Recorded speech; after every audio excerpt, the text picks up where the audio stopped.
In fact, that douchebag who broke up the flow by spitting some dark shit instead of the good shit that everyone else did. Dark shit!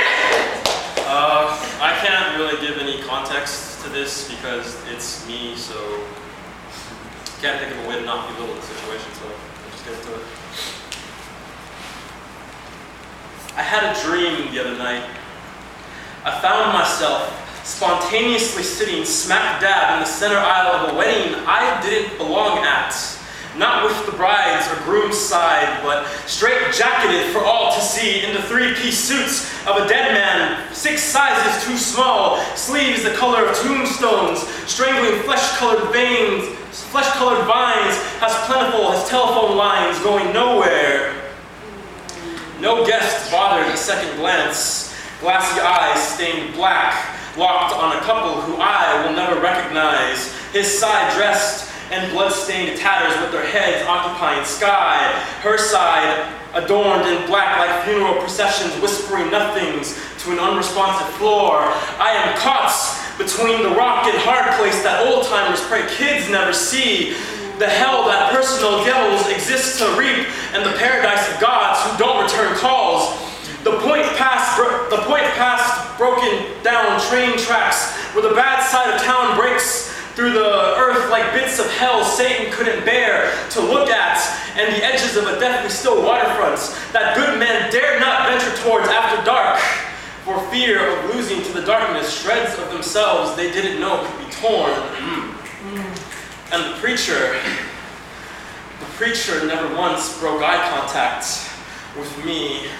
Skin the color of spoiled meat, jagged knives showing under the crooked grin of a vulture with a split lip, split tongue like snakes split between eating its food fast or jamming forbidden fruit in its mouth so the first bite sings, sweeter than creation split apart at the seams. And then he spoke, and I knew these savages would make mincemeat out of me. His voice, candy-coated crack, cut with caramel-covered crystal, so when the words dripped down eardrums like IVs drip into the veins of addicts, I understood how bodies can shiver, but blood can boil hot like a match thrown into a gas-soaked building left to rot. Because then he spoke.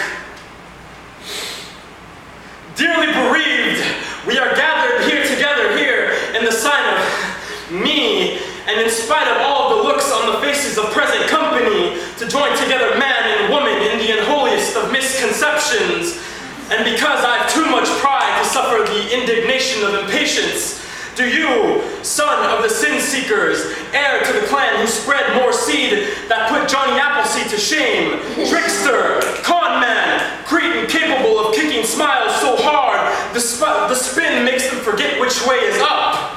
Do you take the apple of his eye, mother of the prodigals, the poets, the perceivers too pent up in their own heads, too blissfully unaware of how strangers stop and peer? Has your wife, will you mislead her? Confuse her, horrified but still keep her in disbelief and in hostility, for richer, poorer, better, worse, for the days that could have been better but will be bent beyond the believable points of worse because you're just bored.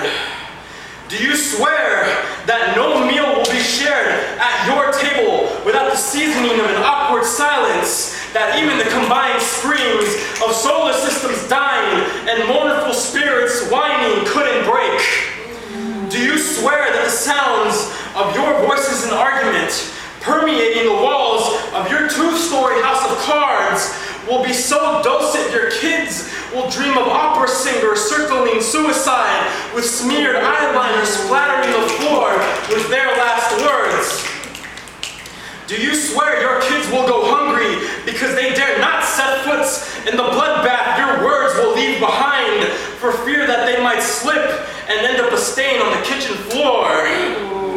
Do you swear that even the walls will be so damp from the tears shed that the city will eventually condemn the site for fear of future dwellers drowning? Do you swear that even when the city has to come in and tear down your once and future crime scene to cut the incidents of curious kids drowning when they set foot inside. The subsequent splash made when concrete crumbles will flood the whole south side of town and leave those houses broken too. If nothing else comes from this, do you swear that you will both politely ignore the glaring fact that the TV is broken, the TV is broken, the TV is broken, the TV is broken, the TV, that damned TV is broken again. The static cuts the picture in half again, like broken promises combusting inside out again, when your words are too hot to handle again. But do you swear to never breathe a word again of the irony that howls at the moon again, when even blurry-ass lines disturb the peace again? And it can't stop the fact that Cliff and Claire Huxtable from the Cosby Show are the closest specks of matrimony under your roof. That dream plagues me like plays playing like clockwork again and again and again. Except, I haven't slept a single night since before I could walk.